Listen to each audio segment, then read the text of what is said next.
You should skip dessert. They don't take guys like you in the army. Girls like them lean. This had been going on for 18 years straight. I thought he was just being annoying. Until I caught him talking to my girlfriend. You do understand he's going to end up just like his father, right? The turkey was getting cold on my plate, but I couldn't move. I was standing in the hallway outside the kitchen, frozen like a deer in headlights. My girlfriend was washing dishes while my uncle leaned against the counter, his voice low and serious in a way I'd never heard before. I'd come back from the bathroom expecting to grab another slice of pie, maybe catch the end of the football game with everyone else sprawled across the living room in that post-meal coma we all knew so well. Instead, I was listening to my uncle tell the woman I'd been dating for 2 years that I was doomed to repeat some terrible fate. My father died when I was 7. Heart attack, everyone always said. 35 years old, way too young. These things happen sometimes. My mom would get this distant look whenever anyone brought it up, and my uncle would pat my shoulder and remind me to take care of myself, eat right, exercise. All those comments about my weight suddenly felt different, heavier somehow. I backed away from the kitchen doorway and slipped upstairs to my childhood bedroom. The same posters were still on the walls, the same creaky floorboard by the window that I learned to avoid during late-night sneakouts. But everything felt wrong now, like I was seeing it all through someone else's eyes. That night, I couldn't sleep. I kept replaying that conversation, trying to make sense of what my uncle meant. My girlfriend had been quiet during the drive home, and when I asked her about it, she just said she was tired from all the food and family time. But I could tell something was bothering her. The next morning, I called in sick to work. I needed answers, and I knew there was only one place to start looking. My mom had boxes of old family stuff stored in the basement, things she'd kept from when my dad was alive. I'd been through some of it over the years, mostly looking for photos or his old baseball cards, but I'd never really dug deep. It took me 3 hours to find what I was looking for, buried under holiday decorations and my old school projects. A manila envelope with my father's name written across it in my mother's careful handwriting. Inside were medical records, insurance papers, and a death certificate that made my blood run cold. Cause of death wasn't listed as heart attack. It said cardiac arrest secondary to severe malnutrition and electrolyte imbalance. There were hospital admission records going back months before he died, notes about his weight dropping dangerously low, concerns about eating disorders. Page after page of documentation that painted a picture completely different from the story I'd grown up believing. My hands were shaking as I read through everything. There were letters from doctors recommending treatment, appointment cards for specialists he apparently never saw, and most disturbing of all, insurance claims that had been denied because someone in the family had refused to authorize treatment. I called my girlfriend that afternoon. She came over and found me sitting on my kitchen floor surrounded by papers, probably looking like I'd seen a ghost.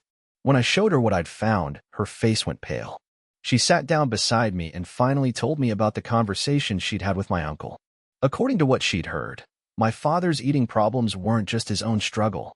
My uncle had explained that the men in our family had a tradition of keeping themselves lean, almost to the point of sickness.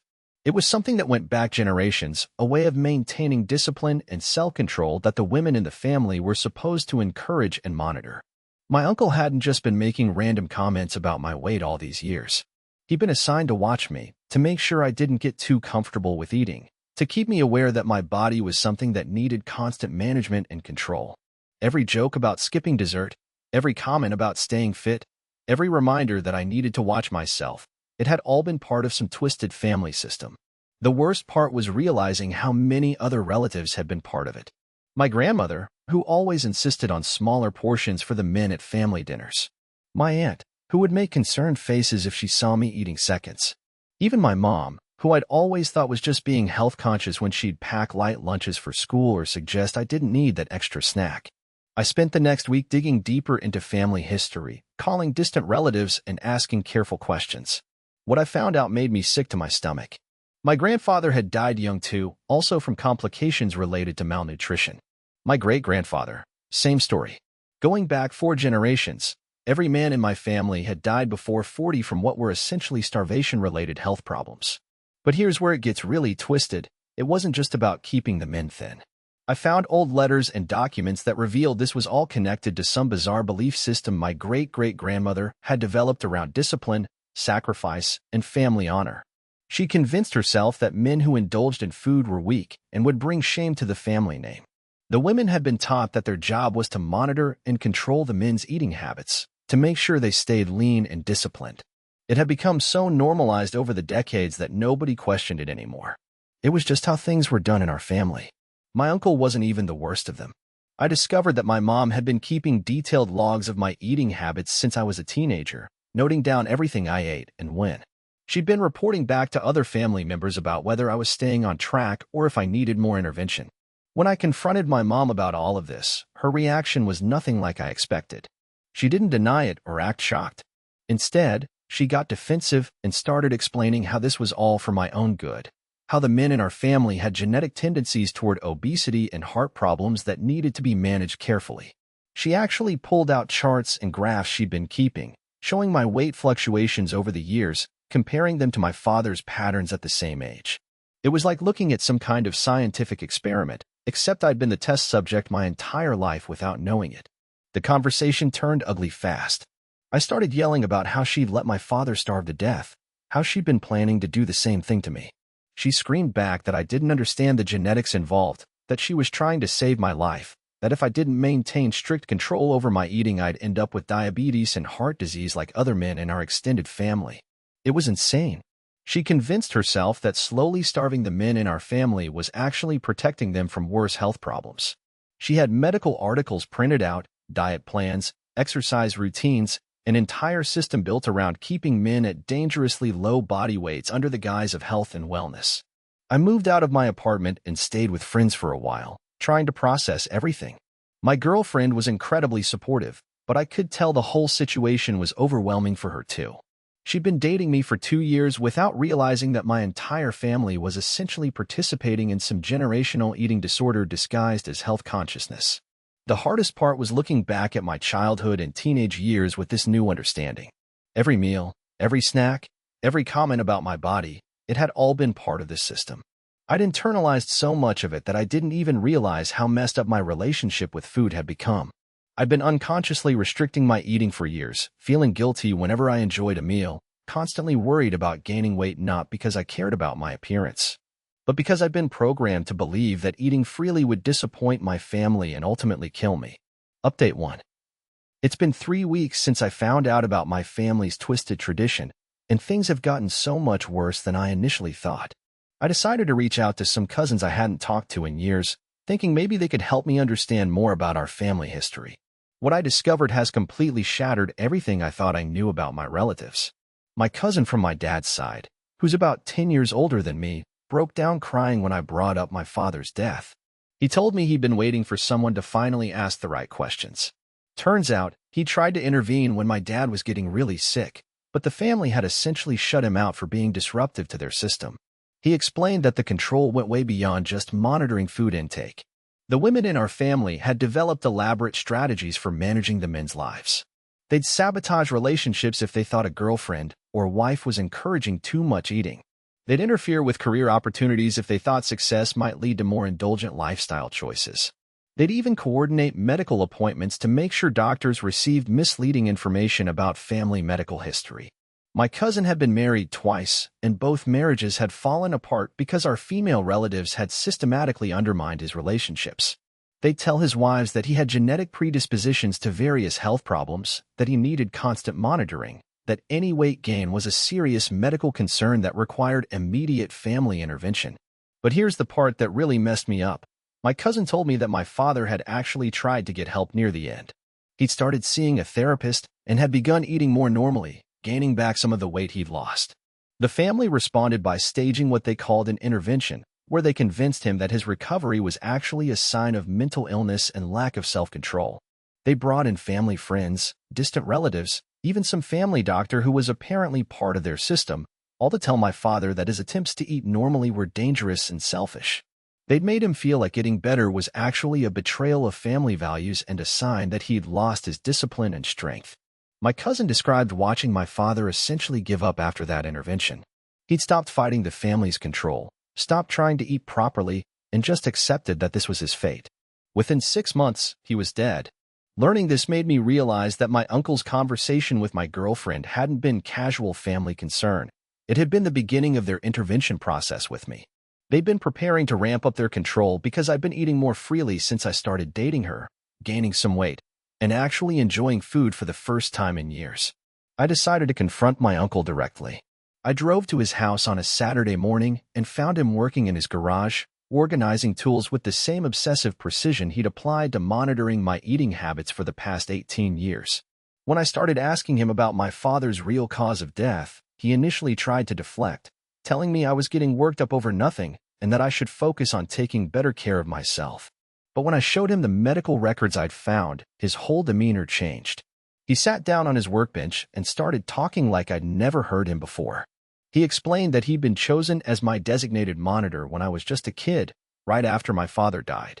The family had decided that since my mom was too emotionally compromised by grief, they needed someone else to make sure I stayed on the right path. My uncle described it like it was some kind of honor, being trusted with my well-being and the continuation of family traditions. He'd been reporting to a group of relatives, mostly the older women, about my eating habits, my relationships, my lifestyle choices, everything. They'd meet regularly to discuss my progress and plan interventions if necessary. He showed me a notebook he'd been keeping for years, filled with observations about my behavior, weight estimates, notes about what I'd eaten at family gatherings, assessments of my girlfriends, and whether they were supportive of family values. It was like reading a surveillance report on my own life. The most disturbing entry was from about 6 months ago, when he'd noted that I seemed to be eating more freely and had gained some weight since starting my current relationship. He'd written that it might be time to begin preparation for a family intervention, similar to what they'd done with my father. My uncle explained that the intervention process typically started with having conversations with the man's romantic partner, helping them understand the family's health concerns and getting them on board with the monitoring system. If the partner was resistant or unsupportive, they'd work to undermine the relationship until it ended.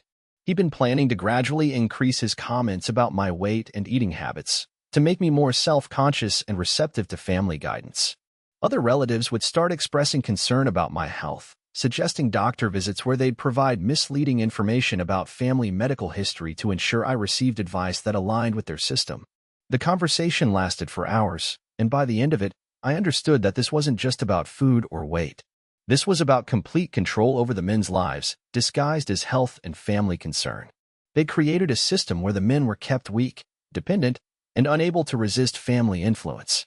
My uncle seemed genuinely confused when I expressed horror at what he was describing. To him, this was all normal family care and responsibility. He couldn't understand why I was upset about relatives who loved me working together to keep me healthy and honor family traditions.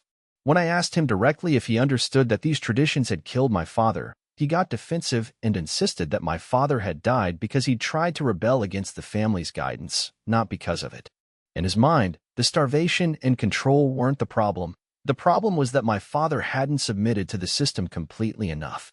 I left his house feeling like I'd been living in some kind of cult my entire life without realizing it. Everything I'd understood about my family, my childhood, my father's death, my own relationship with food and my body, it had all been shaped by this twisted system that everyone around me treated as normal and loving. Update 2.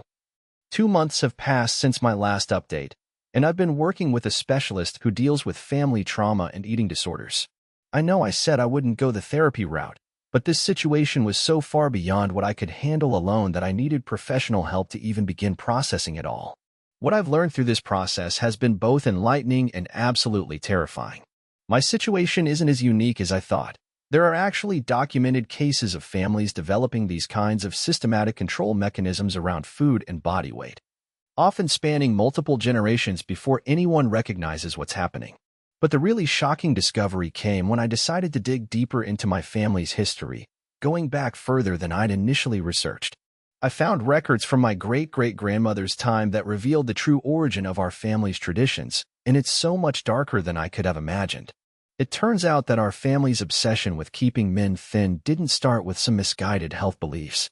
It started because my great-great-grandmother had been in an abusive marriage with a man who became violent when he drank, and she discovered that she could control his aggression by controlling his access to food. She'd figured out that keeping him undernourished made him physically weaker and less capable of violence. What had started as a survival strategy in an abusive relationship had somehow evolved over the generations into a family tradition that was passed down as normal caregiving behavior. Each generation of women had added their own justifications and refinements to the system. They developed medical explanations, incorporated contemporary diet and health trends, and created elaborate social structures to maintain control. By the time it reached my generation, it had become so sophisticated and normalized that nobody questioned the underlying premise. The specialist I'd been working with explained that this kind of generational trauma can create family systems where abusive behaviors get reframed as love and care. The people participating in the system genuinely believe they're protecting their family members, even when they're actually causing severe harm.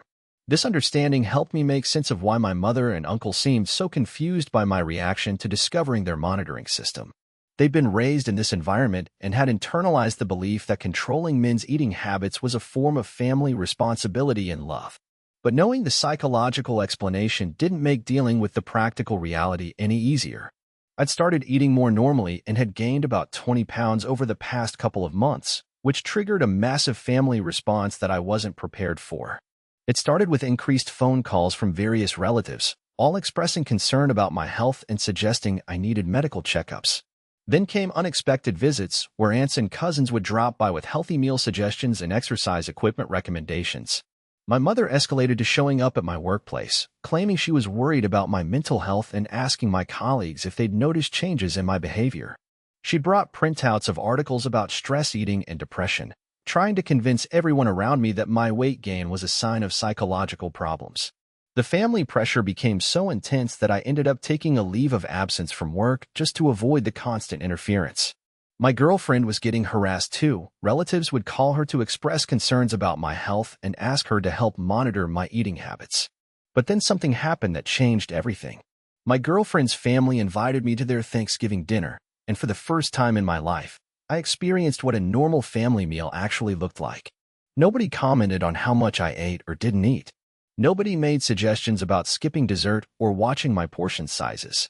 People just enjoyed the food, had seconds if they wanted them, and focused on spending time together rather than monitoring each other's behavior. I found myself crying at the dinner table, not from sadness but from relief. For the first time in my adult life, I was eating a meal without anxiety, without calculating whether I was disappointing someone or making unhealthy choices. It was such a foreign experience that I didn't know how to process it. My girlfriend's father noticed I was emotional and asked if I was okay. When I tried to explain that I'd never experienced a family meal without food-related anxiety, he looked genuinely confused. He couldn't comprehend that families might operate any differently than his did, where food was just food and meals were just opportunities to spend time together. That experience gave me the strength to make a decision I'd been avoiding. I wrote letters to every family member who'd been part of the monitoring system, explaining what I'd learned about our family history and how their behavior had affected my life and contributed to my father's death. I told them that I wouldn't be participating in family gatherings anymore unless they could agree to stop commenting on my eating habits, stop monitoring my weight, and stop interfering in my relationships. I made it clear that their traditional system of family care was actually a form of abuse that had been passed down through generations. The responses I received were more varied than I expected. A few relatives, particularly some of the younger cousins, reached out to thank me for finally naming what they'd always felt was wrong about our family dynamics. Several of them shared their own experiences of being controlled and monitored, and some admitted they'd developed serious eating disorders as a result of the family pressure. But the older generation's response was uniformly negative. My mother wrote back accusing me of being ungrateful and selfish, claiming that I was rejecting family love and support in favor of destructive lifestyle choices. My uncle stopped speaking to me entirely, apparently convinced that I'd been brainwashed by outside influences into betraying family values. Several aunts and older female cousins organized what they called a family meeting to discuss my concerning behavior. They invited my girlfriend to attend, hoping to convince her to help them stage an intervention to get me back on track with family expectations. My girlfriend attended the meeting and recorded it on her phone, thinking I should hear what they were planning. Listening to that recording was one of the most surreal experiences of my life. These women, who I'd grown up trusting and loving, were discussing strategies for undermining my recovery and forcing me back into their control system. They talked about coordinating with medical professionals to ensure I received diagnoses that would support their narrative about my need for family monitoring. They discussed ways to isolate me from supportive relationships and career opportunities that might give me too much independence. They even talked about legal strategies for having me declared mentally unstable if I continued to resist their guidance. The most chilling part was listening to them discuss my father's death as a cautionary tale. They talked about how his attempt to resist family guidance had led to his destruction, and how they needed to prevent me from following the same path. They genuinely seemed to believe that my father had died because he tried to eat normally, not because they'd prevented him from getting proper medical treatment. Final update. It's been 8 months since I discovered the truth about my family's twisted tradition, and I'm writing this final update because I need to share how this story ended. What happened in the last few months was so unexpected that I'm still processing it all. After listening to that recording of my female relatives planning their intervention, I made the decision to cut contact with my family completely. I changed my phone number, moved to a different apartment, and started building a life that didn't include any of them. The relief was immediate and overwhelming.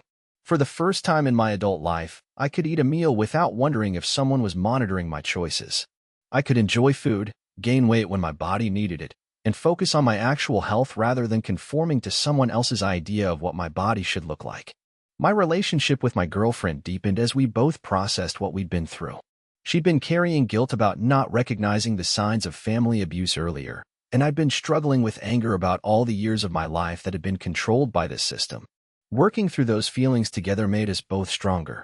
But about 3 months ago, I received a phone call that changed everything. It was from a cousin I'd never met, calling from across the country. She'd gotten my new number from one of the younger relatives who'd been supportive of my decision to leave the family system. This cousin told me that she'd been researching our family history for a genealogy project and had discovered something that explained why our family's food control system had been so systematic and long-lasting. What she'd found was documentation that our family had been part of a religious community in the early 1900s that practiced extreme forms of bodily discipline as spiritual practice. The community had eventually disbanded after several deaths, but some families had continued practicing modified versions of their disciplines privately. Our family's tradition of controlling men's eating habits was actually a watered-down version of much more extreme practices that had included fasting, physical punishment, and isolation as forms of spiritual purification. This cousin had also been researching because she'd experienced similar family control growing up, but her branch of the family had focused on different types of restriction and monitoring. She'd found evidence that our extended family network was much larger than I'd realized, with relatives scattered across multiple states all practicing variations of these control systems.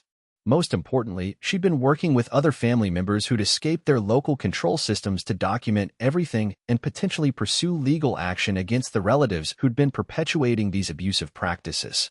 She connected me with a network of about 15 other family members who'd all experienced various forms of systematic abuse disguised as family care.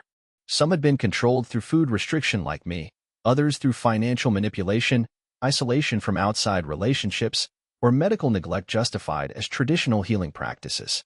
Together, we compiled enough evidence to demonstrate a pattern of organized family abuse spanning multiple generations and states. We documented deaths that had resulted from these practices, including not just my father but several other male relatives whose deaths had been misrepresented or covered up by family members. The most shocking discovery was that there were still active control systems operating in several branches of our extended family. We found evidence of teenagers and young adults currently being subjected to the same kinds of systematic abuse that I'd experienced, with their parents and relatives coordinating to monitor and control various aspects of their lives. Working with advocates and legal professionals, we developed a strategy to expose these systems and help current victims escape them. This involved reaching out to family members who might not realize they were being abused, documenting ongoing harmful practices, and providing resources for people who wanted to leave their family systems. The process of going public with our family's history was terrifying but necessary. We ended up working with journalists to publish articles about generational family abuse systems, using our documentation as case studies for how these patterns develop and persist across decades. The response was overwhelming. We heard from dozens of people who'd experienced similar family control systems, some involving food and body weight like mine, others focused on different types of restriction and monitoring. Many had never realized that their family dynamics were abusive because the control had been presented as love and care. My immediate family's reaction to our public disclosure was exactly what I expected. My mother, uncle, and the other relatives who'd been part of my monitoring system released a statement claiming that we were mentally unstable and had misrepresented normal family concern as abuse. They portrayed themselves as victims of ungrateful family members who'd rejected traditional values in favor of destructive modern lifestyles. But something unexpected happened as a result of the publicity.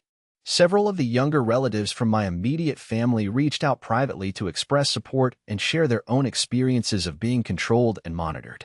Some asked for help escaping their family situations, and others provided additional documentation of ongoing abusive practices. Most surprisingly, I heard from my father's brother, who I'd barely known growing up because my mother's family had essentially cut him out of our lives when I was young. He'd been trying to intervene in my father's situation before he died, but the family had successfully isolated him and prevented him from having any influence. My uncle on my father's side had spent years trying to find ways to reconnect with me and share what he knew about my father's death. He'd been blocked by my mother's family, who'd convinced me that he was unreliable and potentially dangerous. Learning the truth about why he'd been kept away from me was another layer of betrayal and manipulation that I had to process. Through him, I learned more details about my father's final months and his attempts to get help. My father had actually reached out to this uncle for support when he'd realized how sick he'd become, but my mother's family had intercepted communications and prevented them from connecting. My father's brother had medical training and had recognized that my father was suffering from severe malnutrition and needed immediate intervention.